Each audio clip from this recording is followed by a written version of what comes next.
अस्सलाम वालेकुम स्टूडेंट्स। आज हम बात करेंगे कि डिफरेंट कंसंट्रेशन यूनिट्स में से हम किस तरह डेटा एक्सट्रैक्ट कर सकते हैं या उन यूनिट्स को हम कैसे एवेल्यूएट कर सकते हैं।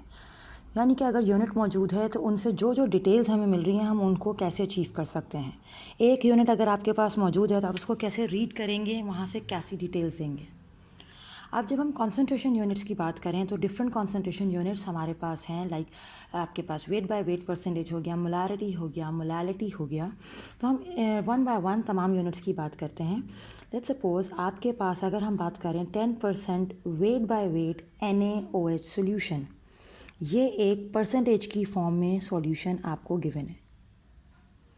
अब ये यूनिट आपको क्या डिटेल्स प्रोवाइड कर रहा है, का बाकी चीज़ों से पहले हम जो एक इम्पॉर्टेंट बात करेंगे वो ये करेंगे कि ये जो भी यूनिट्स हैं आपके, उनमें जो न्यूमरेटर है आपका, वो आपको डेटा प्रोवाइड करता है सॉल्यूट का, वो आपको डिटेल्स प्रोवाइड करता है सॉल्यूट की, और जो आपका डिनोमिनेटर है वो आपको डिटेल्स प्रोवाइड करता है सॉल्यूशन की, और वेरी रेयरली सॉल्वेंट, ये भी हमारे पास मौजूद है। तो हम इस बात का ध्यान रखेंगे कि सॉल्यूट की डिटेल्स हमें मिलेंगी न्यूमरेटर से और सॉल्यूशन की मिलेंगी फ्रॉम डिनोमिनेटर। अब 10% weight by weight NaOH solution अगर हमारे पास मौजूद है तो आपको ये इंडिकेट कर रहा है कि आपके पास ऊपर वेट है, यानी कि ग्राम्स, 10 ग्राम्स ऑफ NaOH लिए गए हैं और इसको टोटल 100 ग्राम्स ऑफ सॉल्यूशन में डिज़ोल्व किया गया है। 10 मुझे मिला यहाँ से कि 10 ग्राम्स NaOH। मैंने NaOH के ग्राम्स क्यों लिए, क्योंकि न्यूमरेटर में वेट था, वेट का यूनिट होता है ग्राम। ये हो गए आपके मास ऑफ सॉल्यूट। परसेंटेजेस जो होती हैं वो हमेशा, अगर परसेंटेज की बात करें तो वो मैक्सिमम 100 होती है, तो इसीलिए हमने लिया कि टोटल 100 ग्राम्स का सोल्यूशन है जिसमें 10 ग्राम्स जो हैं आपके पास सॉल्यूट के मौजूद हैं। अगर हम चाहें तो यहाँ से हम बहुत आसानी के साथ ये भी फाइंड कर सकते हैं कि इसमें सॉल्वेंट कितना यूज़ किया गया। जब हमें एक चीज़ पता है कि सॉल्यूशन जो है सॉल्यूट और सॉल्वेंट का मिक्सचर है, तो अगर सॉल्यूशन का हमें मास पता चल गया, डिटेल्स पता चल गई, तो उसमें से हम सॉल्यूट को सब्ट्रैक्ट करके ईजिली सॉल्वेंट का मास फाइंड कर सकते हैं। तो mass of solution minus mass of solute, इसके रिज़ल्ट में हमें सॉल्वेंट का मास मिल जाएगा।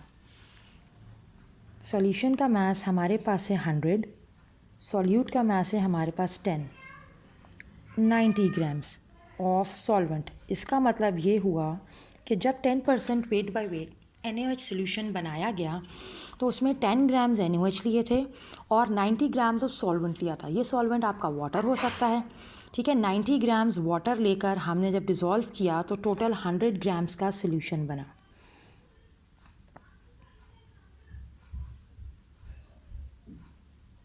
Ten gram solute, 90 grams solvent, तो टोटल 100 ग्राम्स का सोल्यूशन हमारे पास आ गया। तो ये हमने एक यूनिट रीड किया। अगर हम फर्दर बात करें कि हमारे पास लेट्स सपोज हम कहें कि मौजूद है 10% weight by volume NaOH solution,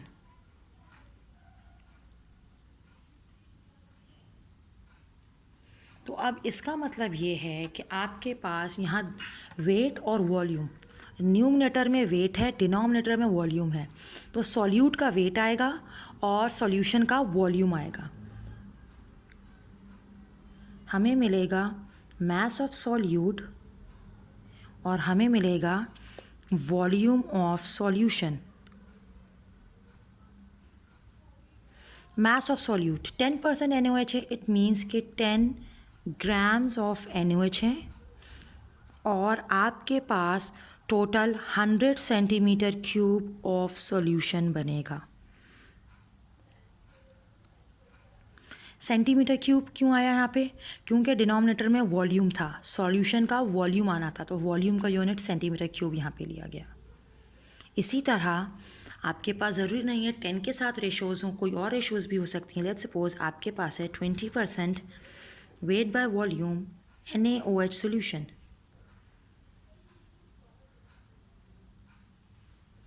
अब इस 20% का मतलब ये हुआ कि आपके पास ये वेट बाय वॉल्यूम है, इसका मतलब है कि सॉल्यूट का आपके पास क्या है, वेट, मास ऑफ सॉल्यूट कितना है 20 ग्राम्स। 20 ग्राम्स ऑफ NaOH लिया आपने और आपने वॉल्यूम ऑफ सोल्यूशन जो है आपके पास इसको जो डिज़ोल्व किया वो आपने किया इसको 100 सेंटीमीटर क्यूब ऑफ सॉल्यूशन में। ठीक है, न्यूमरेटर में मास था तो इसीलिए हमने न्यूमरेटर के लिए ग्राम लिया। न्यूमरेटर मीन सॉल्यूट, डिनोमिनेटर में वॉल्यूम था इसीलिए हमने सोल्यूशन का वॉल्यूम ले लिया। नेक्स्ट अगर हम बात करें तो हमारे पास एक यूनिट है जिसको हम कहेंगे 25% volume by volume HCl solution.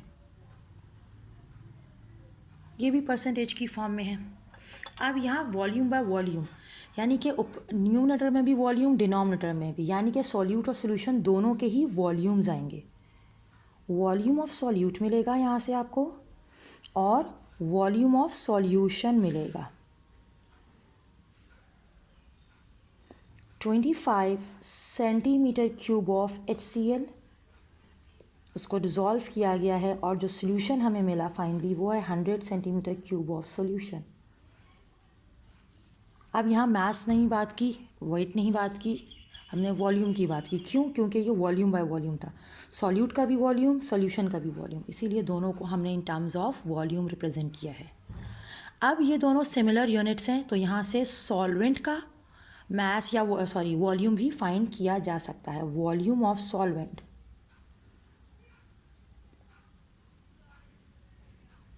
ये बिल्कुल उसी तरह करेंगे जैसे हमने मास ऑफ सॉल्वेंट फाइंड किया था। तो volume of solution minus volume of solute. Solution हमारे पास है 100 सेंटीमीटर क्यूब, हमने इसमें से 25 सेंटीमीटर क्यूब को सब्ट्रैक्ट किया तो 75 सेंटीमीटर क्यूब हमारे पास आ गया किसका? सॉल्वेंट का। यानी कि ये सोल्यूशन जब बनाया तो हमने 25 सेंटीमीटर क्यूब HCl ऐड किया और 75 सेंटीमीटर क्यूब हमने इसमें सॉल्वेंट ऐड किया तो टोटल आपके पास 100 सेंटीमीटर क्यूब का सोल्यूशन रेडी हुआ। एक और यूनिट हम ले रहे हैं जिसको हम कहते हैं molar unit, 2 molar NaOH solution. 2 molar NaOH solution. अब यहाँ ये जो कैपिटल M है ये रिप्रेजेंट करता है मोलैरिटी को। ये कैपिटल M बराबर है आपके पास मोल्स पर डेसीमीटर क्यूब के। तो इसका मतलब ये हुआ कि आपके पास कैपिटल M को आप 2 मोल पर DM क्यूब सोल्यूशन भी मेंशन कर सकते हैं। अब यहाँ से हमें क्या डेटा मिलेगा? हमने जो स्टार्टिंग से बात की कि numerator is for solute, denominator है सॉल्यूशन के लिए। इसका मतलब अब आपके पास सॉल्यूट के आपको क्या मिलेंगे? यहाँ मोल लिखा हुआ है तो सॉल्यूट के आपको मोल्स मिलेंगे, मोल्स ऑफ सॉल्यूट। और DM क्यूब है डिनोमिनेटर में, सॉल्यूशन के लिए DM क्यूब दिया गया है। DM क्यूब वॉल्यूम का यूनिट है तो वॉल्यूम ऑफ सॉल्यूशन। अब 2 मोल पर DM क्यूब का मतलब अब इस यूनिट को कैसे पढ़ा जाएगा? 2 मोल्स पर DM क्यूब। पर को हम लेते हैं कि 2 मोल्स पर DM क्यूब का मतलब कि 2 मोल्स डिजॉल्व हुए हैं इन 1 DM क्यूब ऑफ सोल्यूशन। पर मीन्स 1। तो हमने मेंशन किया कि 2 मोल्स ऑफ NaOH लिए हमने और 1 DM क्यूब ऑफ सॉल्यूशन मौजूद है यहाँ पे। ठीक है, इसी तरह एक और यूनिट होता है जिसको हम मोलल पढ़ते हैं, 2 molal NaOH solution.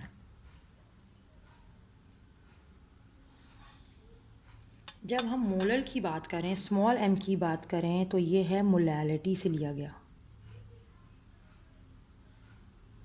Small m बराबर होता है मोल्स पर kg के। अब हम 2m को लिख सकते हैं 2 moles per kg NaOH solution.